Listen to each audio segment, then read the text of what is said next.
சென்னை திருமங்கலம் சாலை விபத்தில் தேடப்பட்டு வந்த திமுக கவுன்சிலரின் பேரன் சந்துரு தற்பொழுது கைது செய்யப்பட்டுள்ளார். மேலும் சென்னை திருமங்கலத்தில் டூவீலர் மீது கார் மோதிய விபத்தில் நேற்று 19 வயது மாணவன் உயிரிழந்தது குறிப்பிடத்தக்கது. இதுகுறித்து கூடுதல் விவரங்களை வழங்க செய்தியாளர் சுப்பிரமணியன் இணைப்பில் உள்ளார். வணக்கம் சுப்பிரமணியன், இதுகுறித்த விவரங்களை பகிரலாம்.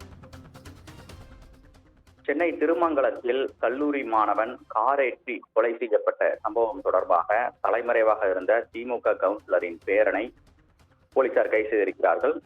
முதலில் இந்த வழக்கு விபத்து என்ற அடிப்படையிலே விசாரணை மேற்கொள்ளப்பட்டது. அதன் பிறகு குடும்பத்தினர் அளித்த புகாரின் அடிப்படையில் விசாரணையில் அது கொலை வழக்காக மாற்றப்பட்டது. திருமங்கலம் போலீசார் இது தொடர்பாக கொலை வழக்கு பதிவு செய்து நேற்றே 2 பேரை கைது செய்தார்கள். கைது செய்யப்பட்டு விசாரணை என்பது மேற்கொள்ளப்பட்டு வந்தது. ஆனால் அந்த வழக்கில் முக்கிய குற்றவாளியாக இருக்கக்கூடிய சந்துரு என்ற சந்திரசேகரன் என்பவரை போலீசார் தேடி வந்தார்கள். அவர் தலைமறைவானதாக கூறப்பட்டது. அதன் அடிப்படையில் இப்போது அவரை போலீசார் கைது செய்திருக்கிறார்கள். கைது செய்யப்பட்ட அவரிடம் விசாரணை என்பது மேற்கொள்ளப்பட்டு வருகிறது. கொலைக்கு பயன்படுத்திய கார் இதுவரை பறிமுதல் செய்யப்படவில்லை. அந்த காரை பறிமுதல் செய்யக்கூடிய பணியில் போலீசார் ஈடுபட்டு வருகின்றனர். விவரங்களுக்கு நன்றி சுப்பிரமணியன்.